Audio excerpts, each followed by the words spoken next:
سعودی عرب میں فارمولا ای ریس کے مقابلے منعقد ہوئے جس میں دنیا کے نامور ڈرائیورز نے شرکت کی، جبکہ سعودی ولی عہد شہزادہ محمد بن سلطان اور قطر کے امیر شیخ تمیم بن حمد الثانی نے بھی خصوصی طور پر شرکت کی۔ سعودی دارالحکومت ریاض کے تاریخی علاقے الدرایا میں فارمولا ای کار ریس مقابلے منعقد ہوئے جس میں دنیا کے نامور ریسنگ کار ڈرائیورز نے شرکت کی۔ ایونٹ میں کار ریس کے 3 راؤنڈ ہوئے جس میں جرمنی کے پاسکل نے پہلی پوزیشن حاصل کی، جبکہ انگلینڈ کے جیک ڈینیس نے دوسری اور سوئٹزرلینڈ کے بیومی نے تیسری پوزیشن حاصل کی۔ فارمولا ای کے مقابلوں کو دیکھنے کے لیے ولی عہد شہزادہ محمد بن سلطان اور قطر کے امیر شیخ تمیم بن حمد نے خصوصی طور پر شرکت کی، جبکہ جیتنے والے ڈرائیور کو سعودی وزیر اسپورٹس نے انعامات دیے۔ اختتامی تقریب میں آتش بازی کا مظاہرہ کیا گیا۔ رانا عظیم، SPN نیوز، سعودی عرب۔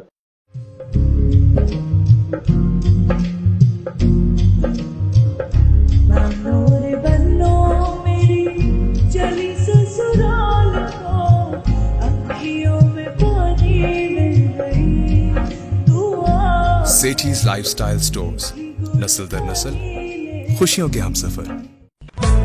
ستارہ سویٹس اینڈ بیکرز، 15 سال سے آپ کی خوشیوں کو جگمگانے والا ستارہ، مکھن سے تیار کردہ اسپیشل بیکری آئٹمز، فریش اور خستہ فاسٹ فوڈ۔ ستارہ کی مٹھائی کے ذائقے ایسے جو آپ بھول نہ پائیں۔ بادے اور ویڈنگ کیک تیار کروائیں جیسا آپ چاہیں۔ بیکرز کی دنیا کا ایک ہی Sitara, Sitara sweets and bakers, near سٹاف گلا، سرگودا روڈ، گجرات۔ فون 0300 962 8214۔